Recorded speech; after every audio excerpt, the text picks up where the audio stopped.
9 de septiembre podemos inaugurado esta presentación del libro que se llama Periferias y Disidencias, Disidencias y Nuevos Acercamientos a la Literatura Hispanoamericana. Un encuentro con diversos profesores de diferentes latitudes que tenían diferentes intereses en explorar temas poco explorados en la literatura hispanoamericana. Por eso es el nombre de Periferias, Disidencias y Nuevos Acercamientos, porque no necesariamente son libros, no necesariamente son textos que traten cosas inéditas, sino más bien textos que están abordando temas que no están en el centro ni en la discusión, por ser palabra,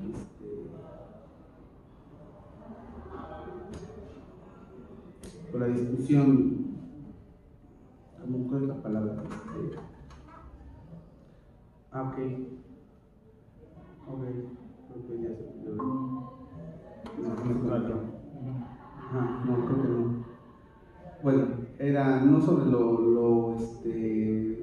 no trata sobre textos literarios que sean muy conocidos, sino más bien textos que son estudiados de manera periférica. Partiendo de aquí, por ejemplo, hay varios acercamientos que son muy interesantes, partiendo de, por ejemplo, los autores de Perú, que hacen una periodificación de la literatura amazónica peruana a través del esquema bidimensional.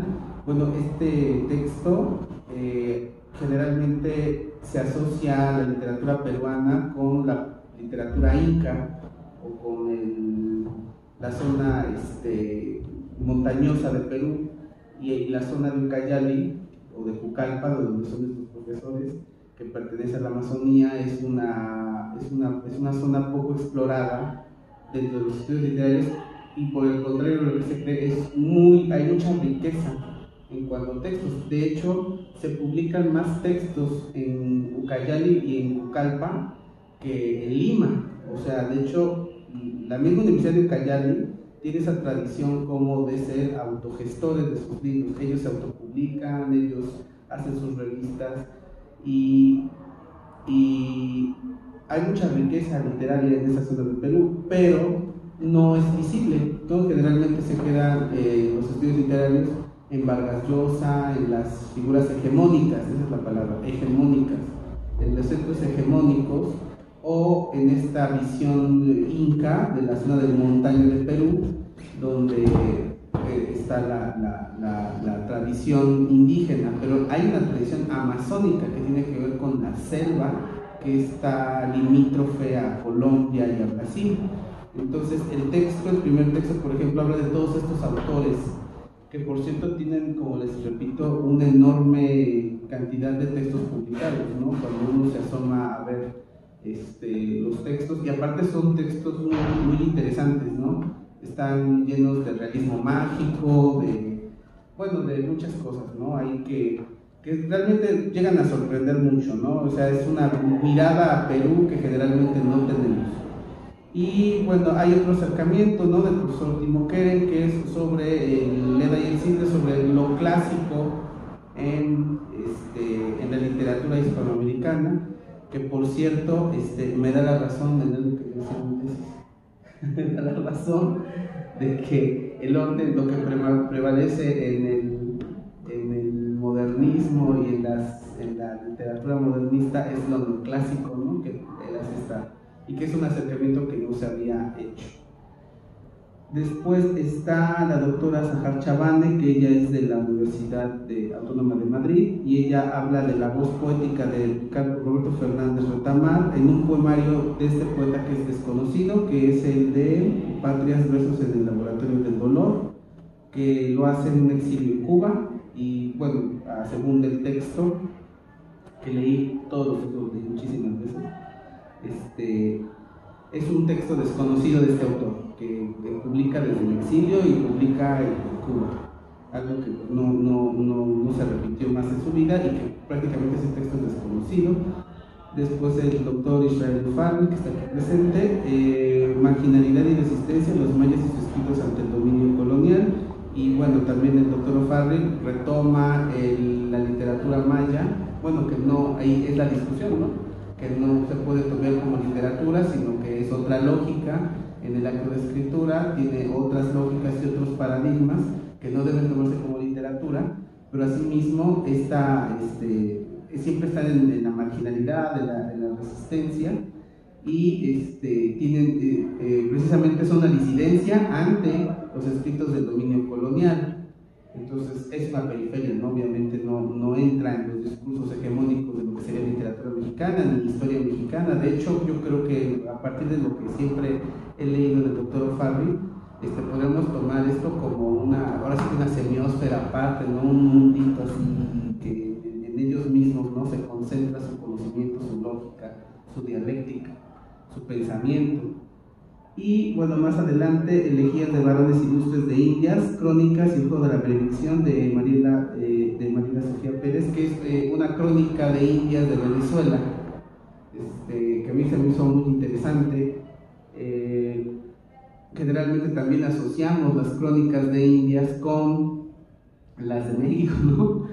Cuando hay crónicas de Indias en todo el continente, y las de Venezuela, parece ser que las de Venezuela y el Caribe se pierden en el mar de tantas crónicas, ¿no? Entonces esta doctora está en el rescate precisamente de estas crónicas de Indias, de conquistadores que llegan, y hay muchísimas aventuras, hay naufragios, hay vamos, como toda la literatura, las crónicas de Indias llenas de esta visión del conquistador que llega y se encuentra con un mundo que lo asombra, lo desconoce. Entonces ya es ahí lo que dice ella, no es juego de veredicción, qué tanto de lo que se cuenta en esas crónicas es cierto y qué tanto es mentira, ¿no? O sea, porque hay una enorme carga de ficción en eso. Entonces por ahí va el trabajo de esta doctora sobre una crónica de Indias que, por cierto, ella explica que no es muy conocida ni en Venezuela.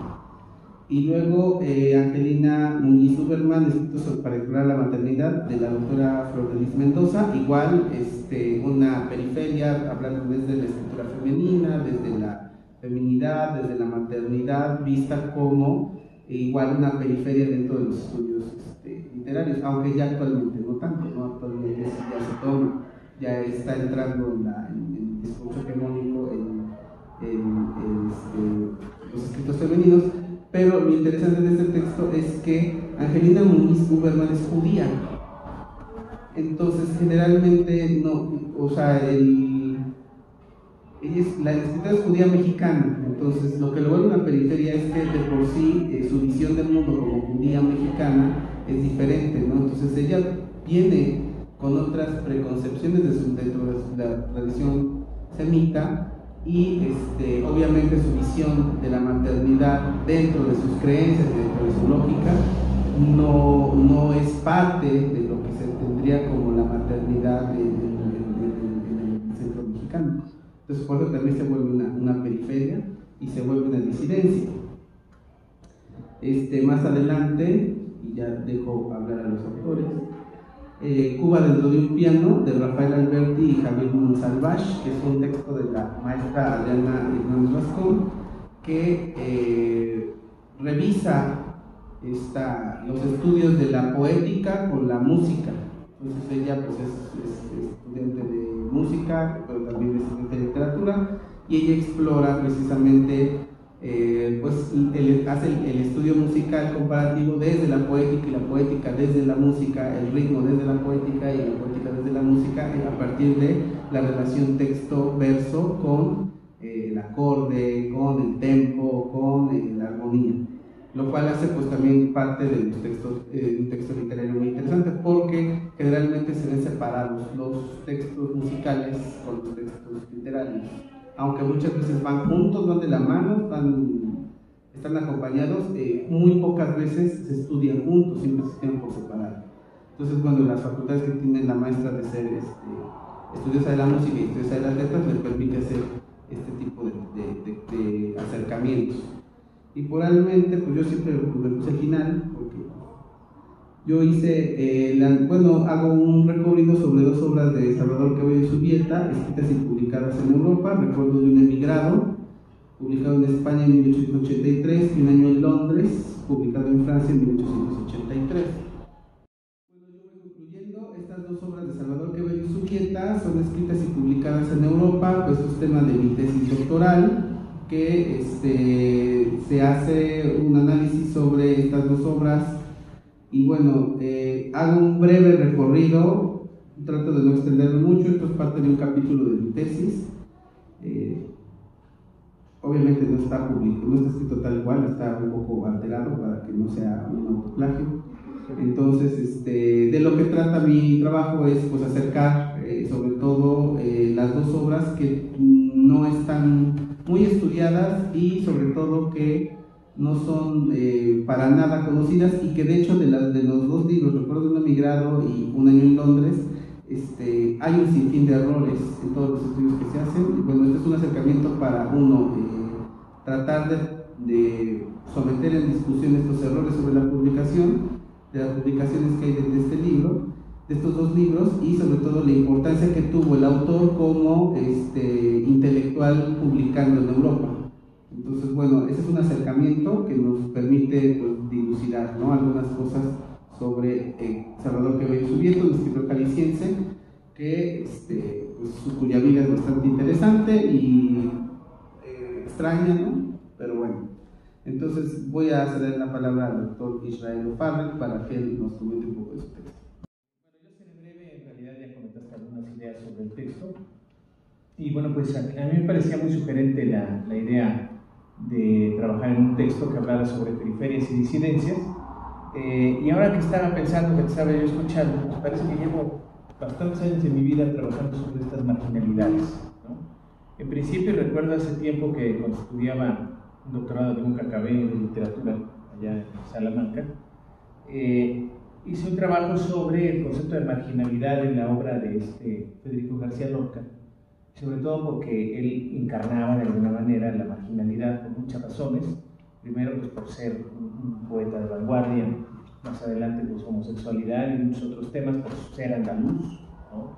Está esta película, este cortometraje de Buñuel y de Dalí, donde se están burlando de él, que se llama Un perro andaluz, precisamente va por ahí, ¿no? Se están burlando de Lorca.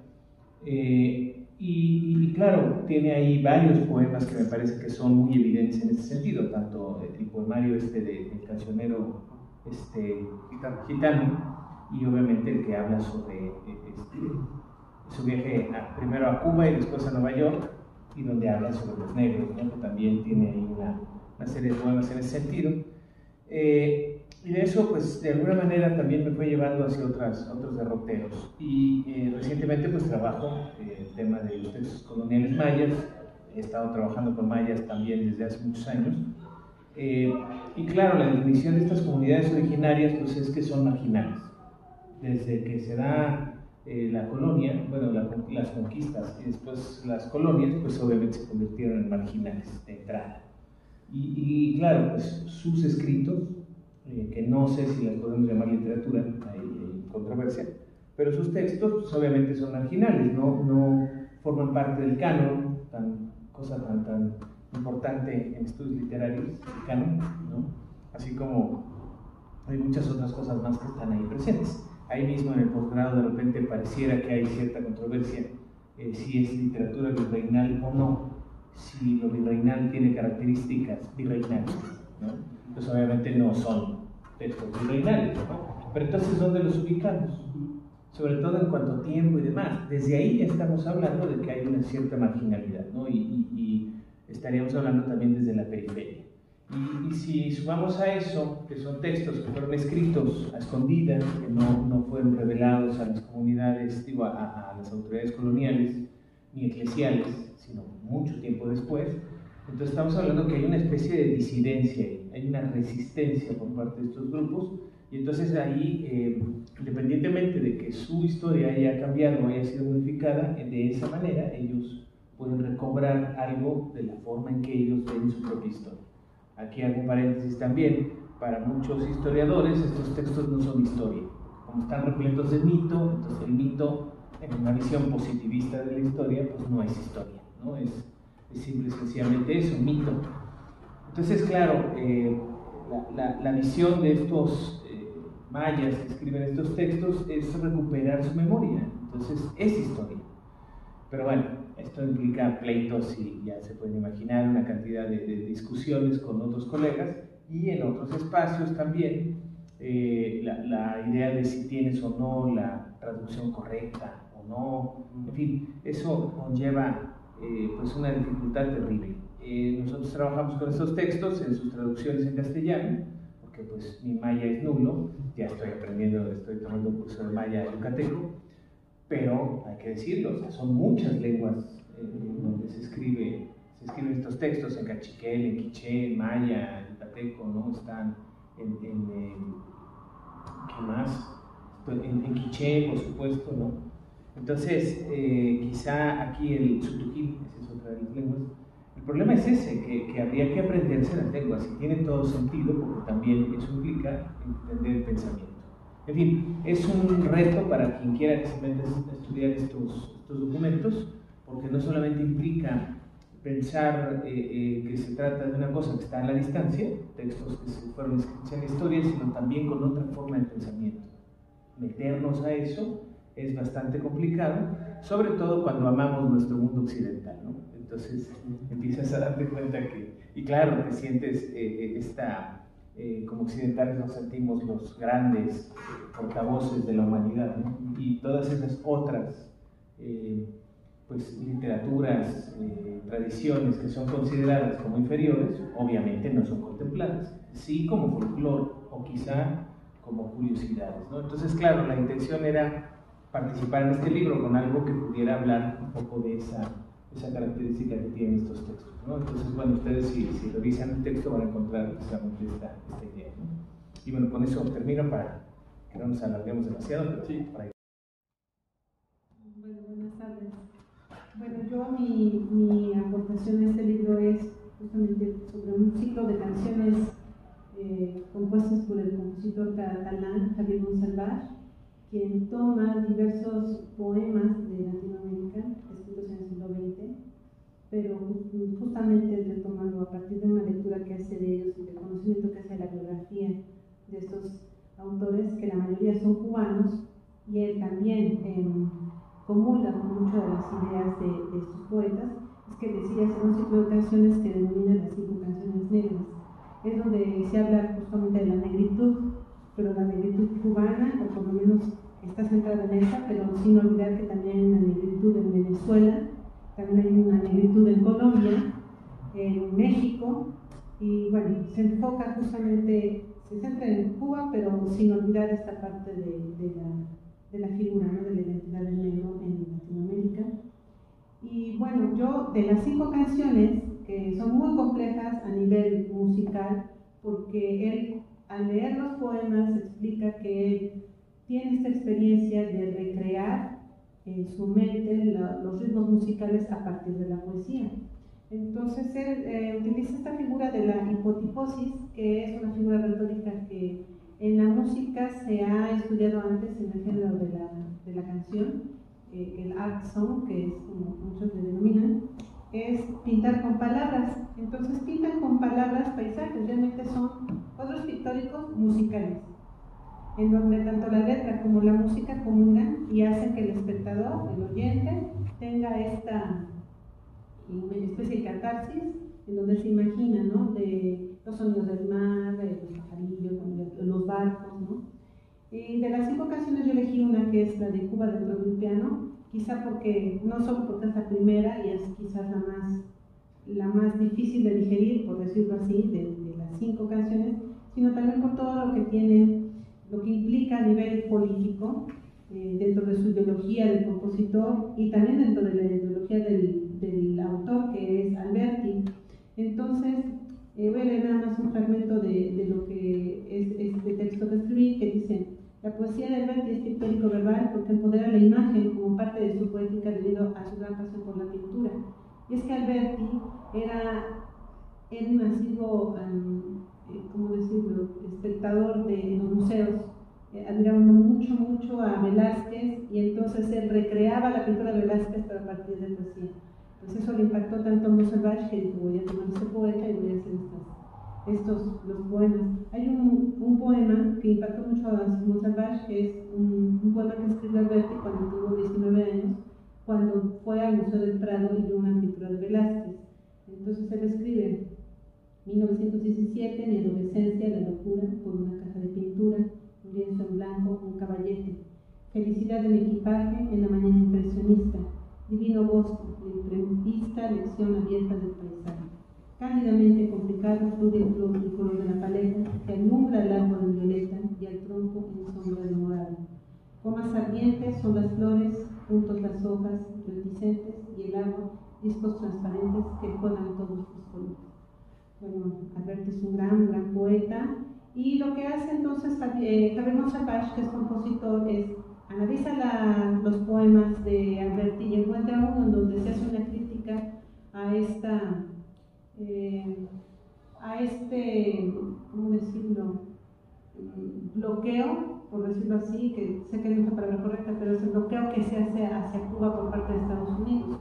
Entonces, como una especie de poema reivindicador, ¿no?, hacia Cuba, es que Javier Monsalvage, que también comulgaba con algunas ideas de Fidel Castro, escribe la música, pero lo más importante, más allá de la ideología, es que retoma estos ritmos cubanos y escribe una rumba justamente con esto, tomando los elementos de la negritud que se encuentran en la música, y hace toda una composición musical muy compleja, porque en el libro hago el análisis de algunos aspectos de la partitura, pero uno de los aspectos más importantes es que también no solamente cita a la música cubana, sino también cita a Debussy, y bueno, es una obra, es como una recreación latinoamericana o afrocubana de Debussy, en donde mezcla la ideología, tiene algunas ideas comunistas, y bueno, así sería como una canción, un himno, por decirlo así, ¿no?, de esta ideología. Pero lo más interesante es cómo a partir de los acordes y estas estridencias sonoras, más la letra, más los efectos que busca hacer en el piano, es que el espectador termina por imaginar que está en La Habana. Entonces es una obra muy compleja de interpretar, de ejecutar al mismo tiempo, pero el resultado es que el espectador tiene esta catarsis en donde la música le dibuja y lo transporta a este ambiente isleño, ¿no? Otro aspecto, para terminar, es que también él habla de esto de la identidad del isleño, porque el isleño siempre verá diferente, ¿no?, que aquel que nace en continente, en tierra firme, siempre va a ver la vida de manera diferente. Entonces, todos estos elementos se encuentran en este pequeño texto que yo aporto, y con eso sería toda mi participación. Con eso, siendo las 5:43, estamos por concluido la presentación de este libro. Muchísimas gracias.